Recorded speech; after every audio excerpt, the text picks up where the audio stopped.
شو تعبانة؟ سلامتك يما علامك. والله يا ولدي ما أنا عارف، تعبانة. تعالي أخذك على الدكتور. طمني يا دكتور، كيف وضع أمي؟ قبل لا جاوبك يا سميطة ودي أسألك، أبوك عايش ولا ميت؟ أبوي الله يرحمه توفى من سنة. هذا اللي كنت متوقعه أصلا. عرفت شو حل مشكلة أمك؟ يا ريت والله تقولي شو علاجها يا دكتور، لو بالصين غير أجيب هي. لا ما في داعي تروح للصين ولا عبالك. عندكم بالحارة زلمة كبير بالعمر أرمل مش متزوج لحد الآن؟ والله حسب ما أذكر جارنا مجعس، بس شو دخلوا بعلاج أمي؟ علاج أمك يا سميطة إنك تزوجها، لهيك خلص زوجها لجاركم مجعس وراح تطيب أمك. يا دكتور عيب عليك، شو هذا الكلام اللي تقول بيه؟ وبعدين أمي من النوع الوفي كثير، لو سمحت لحد الآن محتفظة بذكرى منه، كلسونه لحد الآن معلقيته فوق التخت.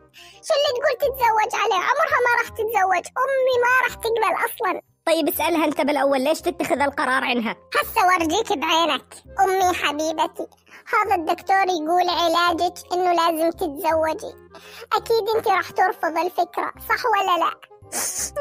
الله يرحمك يا ابو عيالي. شفت يا دكتور معنى الوفاء بعينك؟ قبلانة انها تكون مريضة طول عمرها ولا انها تتزوج بعد ابوي، اقول لك محتفظة بكلسون وكذكرى فوق تختها. بس يا ولدي يعني منو قال لك اني انا رافضة الفكرة؟ نعم يما. يا ولدي هذا العلاج الوحيد لتعبي وانا كثير تعبت، يعني منو قال لك اني رافضة فكرة العلاج؟ وبعدين هذا كلام دكتور يعتبر قانون ولازم نطبقه. لا يابا، وكلسونه اللي معلق فوق التخت كذكرى وانا ما اخذت رمز للوفاء.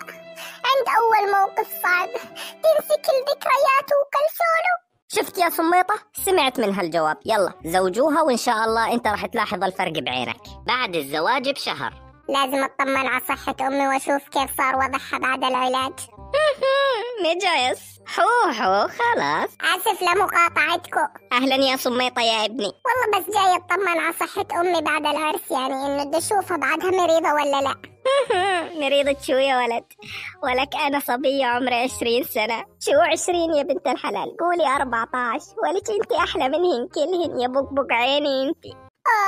وأنا اللي سمعته صحيح؟ يقولها بقبق عيني؟ الله يرحمك يابا، ما حدا كان يقولها لأمي غيرك. أمي أعطت سرك لغيرك. يما أنا مستعجل ولازم أروح، بس قبل لا أروح في مجال أدخل على غرفة النوم وأشوف الذكرى الوحيدة اللي ظلت من أبوي واللي هي كلسونه، لأني كثير اشتقت له. كلسون شو يا ولد ذكرى؟ ولك كنت مع القهيج ضحك عليها، ولك هذا عديم ذمة وضمير ظل أبوك، بس يعني لأنه ميت نقول بس الله يرحمه، وبعدين كأنه مطخوق طلق خرطوش مخزوق يا زلمة، كبيته بزبالة زمان. هسه عندي مجعس مجعوصة قلبي معوضنا عن الدنيا وما بيها. لا حتى كلسونك يا برمته بزبالة، مليح انك ميت الحمد لله، كان متت اصلا من هذا الموقف وما شفت امي بهيك موقف. وبعد العرس بسنة مات مجعس. اخ يرحم ما فقدت يمه. الله يرحمه، مجعس كان كثير كويس. الله يرحمه.